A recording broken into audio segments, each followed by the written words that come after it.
Joe, the king of the workers of the world. Hi, folks.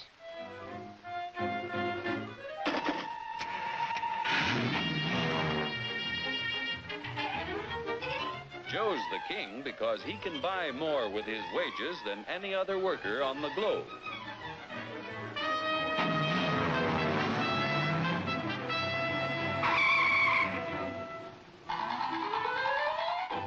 Now, what makes it possible for Joe to earn such a good living? He's no smarter than workers in other countries. Are you kidding? He's no stronger than workers in other lands. Oh, yeah? Well, just watch me.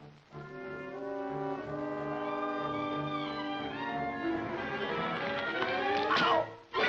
Just because Joe's an American doesn't mean... Yeah?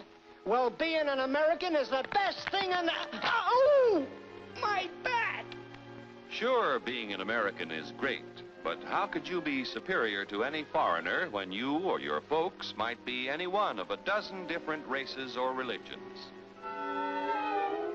So, if you're no Superman, it must be the American way of doing things that makes you the luckiest guy in the world. I don't think I'm so lucky. You don't? Well, let me show you. Hey, what's that gadget? Television? No, it's a time machine. Just pull that lever.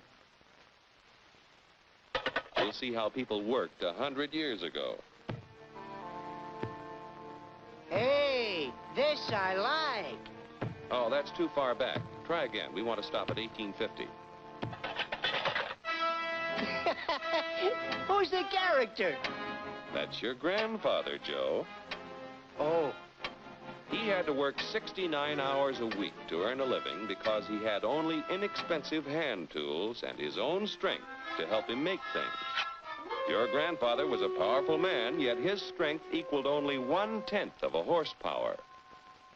You have hundreds of horsepower in this costly giant of a machine to multiply your strength and efficiency 1,000 times.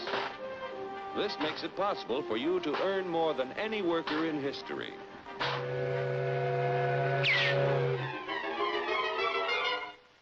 And still have leisure time each day to enjoy life. So I'm lucky. But what about the rich guy who does nothing while I do the work?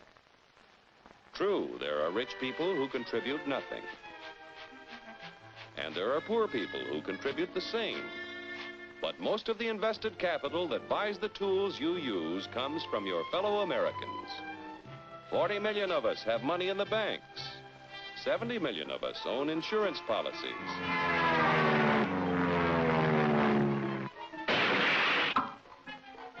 Over 15 million of us invest savings in corporation stocks and bonds, which help to finance industry. Each year, the people of America invest billions of dollars to create new plants and equipment. This invested capital buys the tools which make a man's labor worth more because he produces more.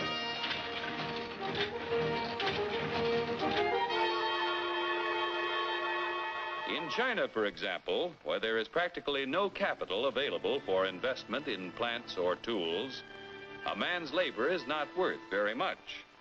A coolie takes 10 days to move 10 gallons of kerosene 100 miles at a freight cost of 10 cents a gallon. An American railroad worker takes only 2 hours to move 100,000 gallons of kerosene 100 miles at a freight cost of 1 cent a gallon.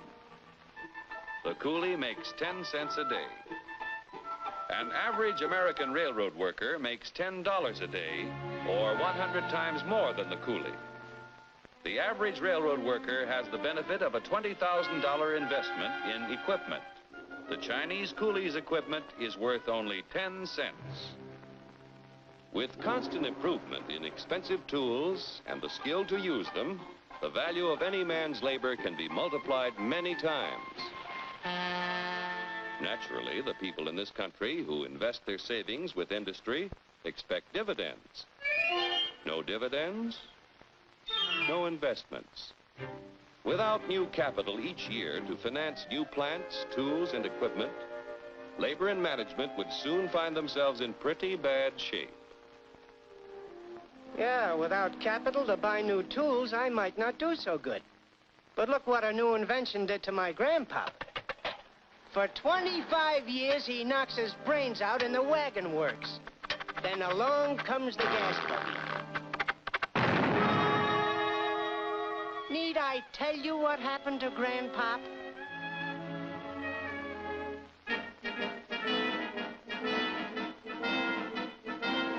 The history of our country proves that new inventions create thousands of jobs for everyone they displace.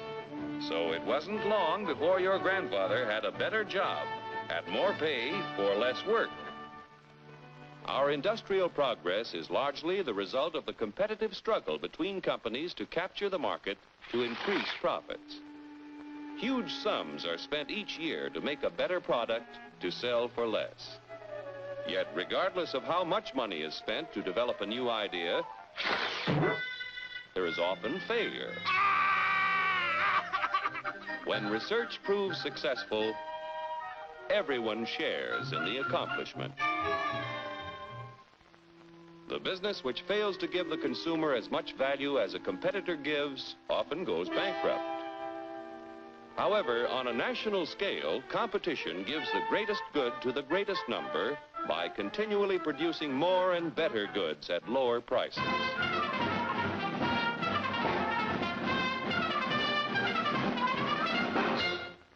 The American way of doing things makes it possible for more people to own their own homes. We're only 7% of the world's population, but we have 50% of the radios.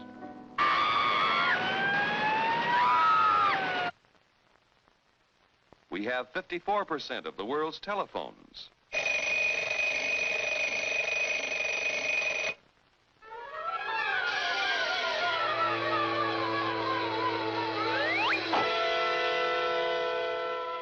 Americans own practically all the refrigerators in existence to give them plenty of ice quickly and easily. Bathtubs, we've got 92% of them.